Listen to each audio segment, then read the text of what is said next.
بسم الله الرحمن الرحيم. الحمد لله رب العالمين، والصلاة والسلام على أشرف الأنبياء وإمام المرسلين نبينا محمد وآله وصحبه أجمعين. أما بعد، katika adhkar an-nawm tulishiria jana katika dhikri ya 6, na leo tutaisoma dhikri ya 7 katika adhkari za kulala. Hadithi yake ni hadithi ya Ali ibn Abi Talib radiyallahu ta'ala anhu wa ardaahu.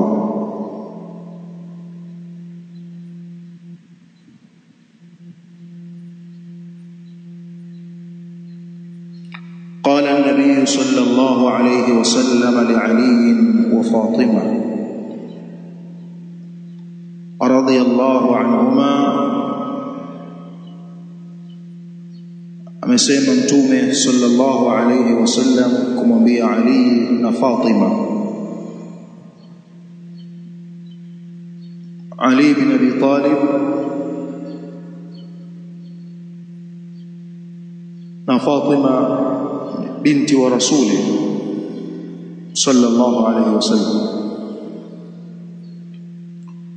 Ala adullukuma ala ma huwa khairun lakuma min khadimin.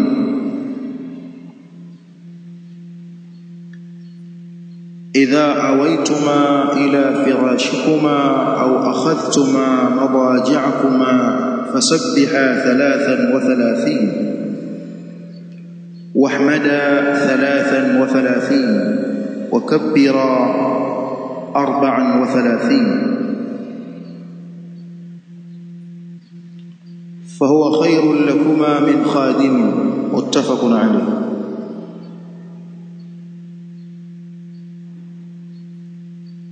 hadithi hii asli yake kama ilivyokuja kwenye Bukhari kwamba Fatima binti wa Rasul alayha salam, ambaye ni mke wa Ali bin Abi Talib radiyallahu anhu, shakat ما تلقى من أثر الرحى،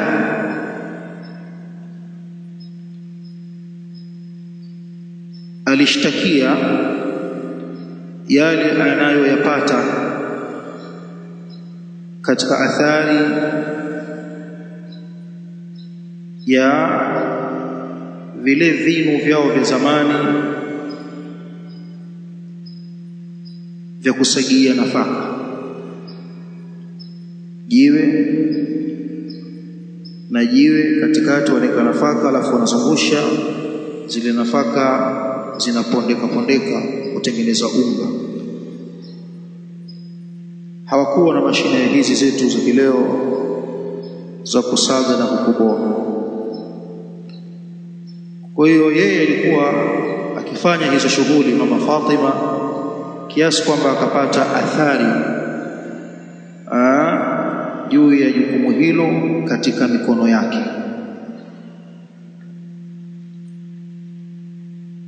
فأتى النبي صلى الله عليه وسلم سبي، Mtume sallallahu alayhi wasallam akajiliwa na mateka kutoka Bahrain. Hii Bahrain ya leo.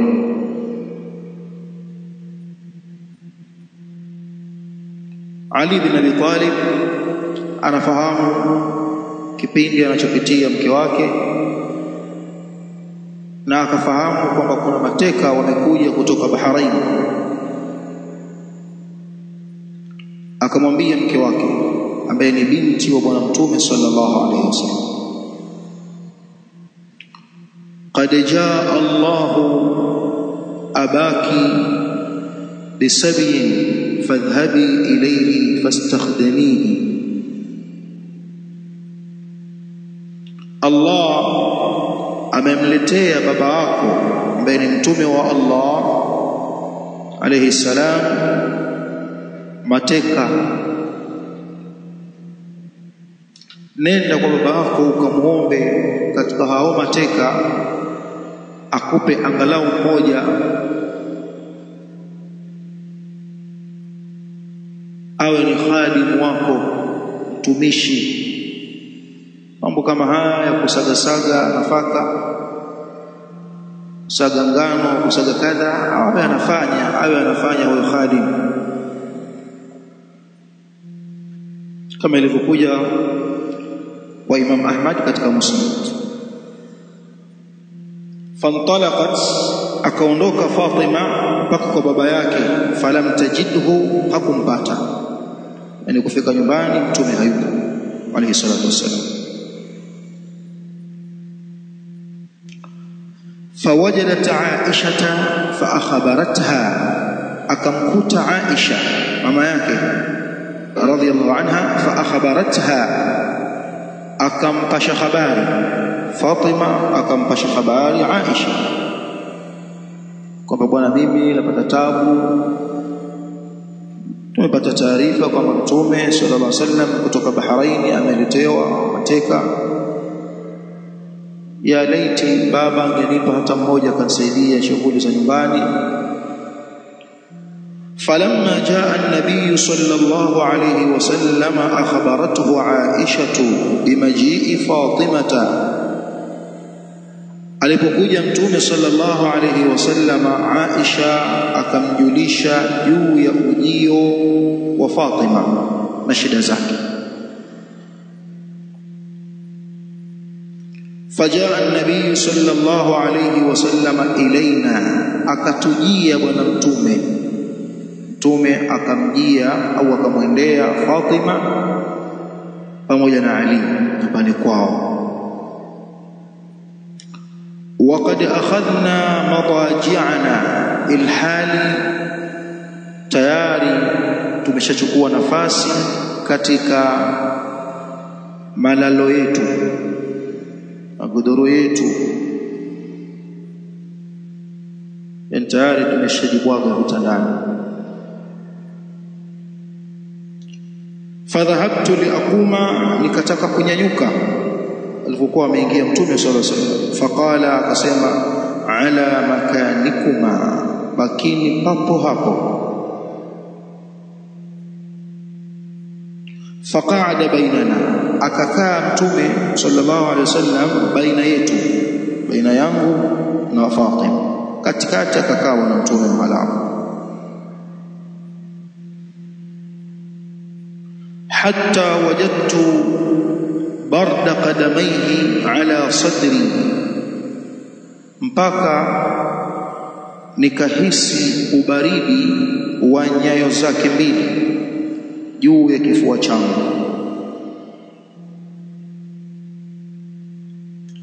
Waqala, na akasema, ala u'allikuma khayran mimma sa'altumani, kwa nini nisiwafundishe jambo ambalo ni bora zaidi kuliko lile ambalo mmeniomba? So Rasul akaelewa kwamba huyu ni Ali ndiye alimjulisha Fatima, aliyemwelekeza. Kwa hiyo hili ni jambo lao wao wote. Ndipo akawaambia haya maneno mpaka mwisho wa hadithi. قال النبي صلى الله عليه وسلم لعلي وفاطمة, alisema mtume صلى الله عليه وسلم kumwambia Ali na Fatima radhiyallahu anhuma, ala adullukuma, hivi kwa nini nisiwajulishe wawili nyinyi, ala ma huwa khairin lakuma min khadimin, lile jambo ambalo kwenu nyinyi ni bora zaidi kuliko kumpata mtumishi atakayewatumikia. Idha awaituma ila firashikuma, pindi mtakapoelekea katika magodoro yenu kwa lengo la kutaka kulala. au akhadhtuma madaji'akuma, au mtakapofika kwenye malazi yenu kwa lengo la kulala, fasabbiha 33, leteni tasbihi mara 33. Subhanallah subhanallah subhanallah mara 33. Wahmada, na mhimidini Allah kwa kusema alhamdulillah 33 mara 33. Alhamdulillah alhamdulillah alhamdulillah. Wakabbira, na mtukuzeni Allah kwa kusema Allahu akbar 34 mara 34. Fahuwa khairun lakuma min khadimin, kufanya haya ni bora zaidi kwenu nyinyi kuliko kumpata mtumishi. Al-Imam al-Aini anasema wajhu al-khairiyya,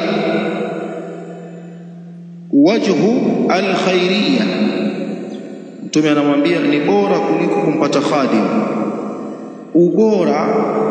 Ubora wa haya maelekezo yake, kuwa haya maelekezo ni bora kuliko khadim, mtumishi.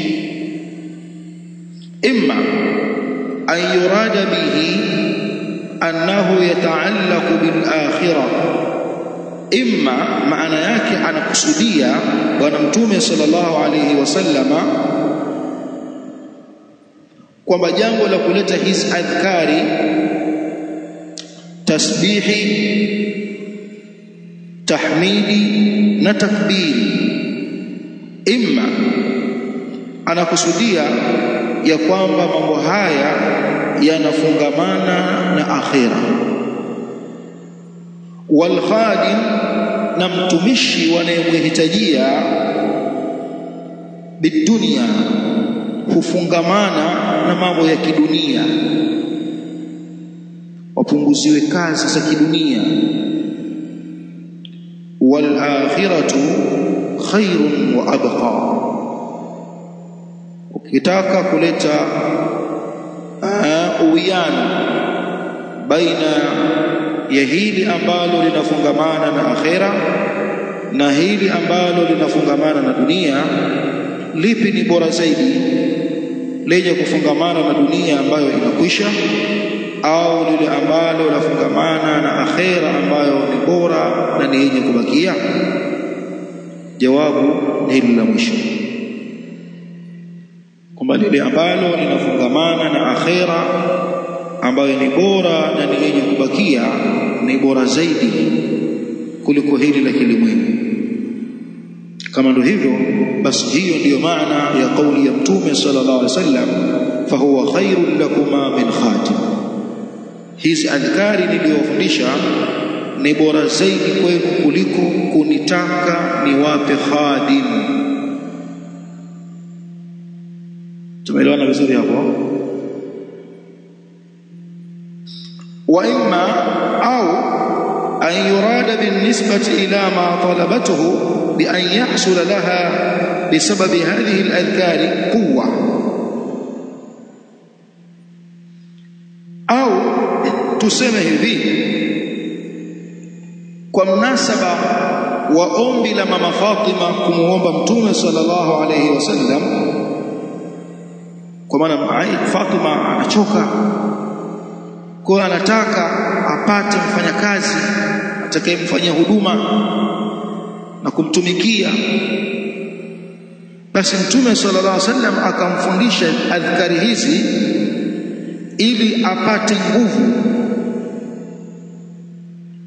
ambayo itampelekea kumudu na kuweza kuihudumia nyumba yake zaidi ya yeye kumhitajia khadim. Kwa maana pia kwa mujibu wa maombi yake Fatima, si labda unachoka Fatima, mambo ni mengi, fanya hizi adhkari, utapata nguvu ambayo hutohitajia khadim. Hili ni la pili ambalo pia wamelitolea maelezo ahlul ilm.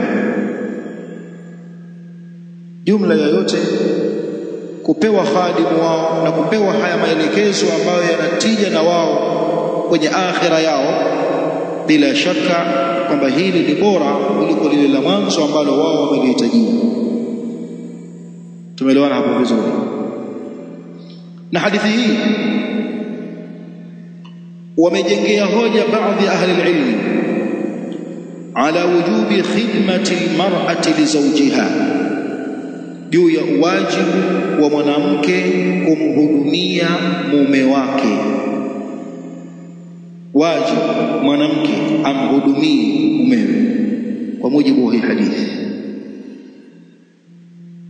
Kwa maana yeye Mama Fatima ndiye alikuwa akisaga nafaka, bali kwenye riwaya yeye ndiye alikuwa akimlisha farasi wa mumewe,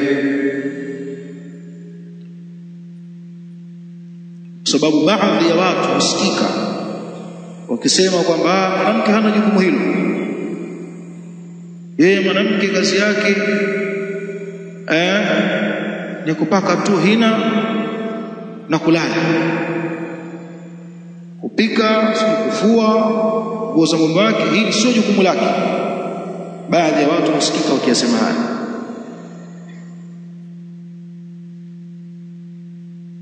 Mimi sio kazi yake kupika. Au mwanamke mwingine akiwasikia mashaikh kama hawa anakwambia kupika kwangu ni ihsani tu, naweza kakanga kwa mimi nilete chakula, utakipata wapi mimi sijui. Baadhi ya mashaikh wamekwenda kwenye mapito hayo kwamba hizi kazi hazimlazimu mwanamke, sijui kufagia nyumba, kapiga deki, sijui kumnyoshia mumewe kanzu, sio jukumu la mwanamke. Mwanamke kazi yake piko, hina, kulala. Wanasema hivyo.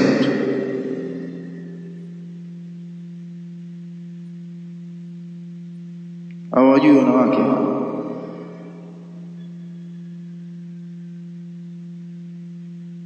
Wanawake hawapigiwi, wanacheza. Leo watakuomba maneno kama haya. Kwa hiyo ahlul ilm wanasema kwamba katika dalili ambazo zajulisha juu ya kwamba mwanamume anahudumiwa na mke wake nyumbani, na kwamba mwanamke ana kiasilimia fulani cha utumwa kwa mumewe, yaani mwanamke ana kiasilimia fulani cha utumwa kwa mume wake.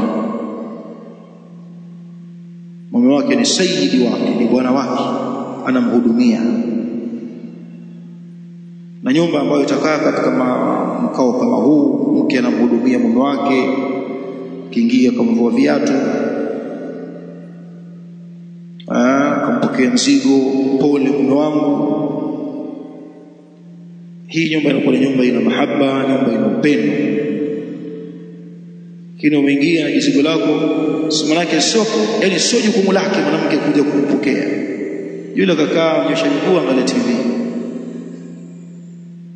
ushushe jizigo lako mwenyewe, viatu vyako, mara unakana huyo mwingine bafuni kwenda kufua, mara kutoka, mara kupiga deki, mkikakaa kuchezea WhatsApp.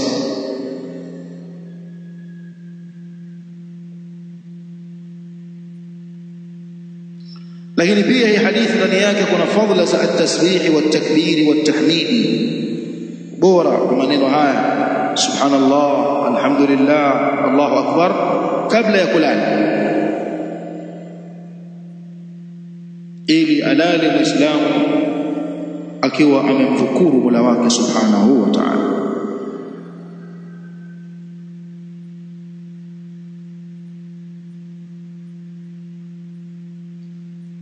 Kadhalika katika hadithi kwamba yule ambaye atadumu na hii hali ya kumdhukuru Allah wakati wa kulala hatopatwa na machovu.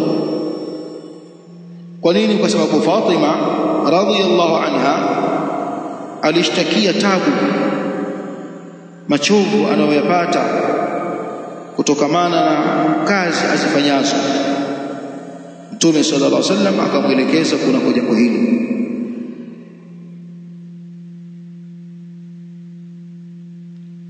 hadithi hii ni muttafaqun alayhi, imepokea al-Imam al-Bukhari na Muslim kutoka kwa Ali bin Abi Talib radiyallahu anhu. Walhamdulillah. Bismillahir Rahmanir Rahim.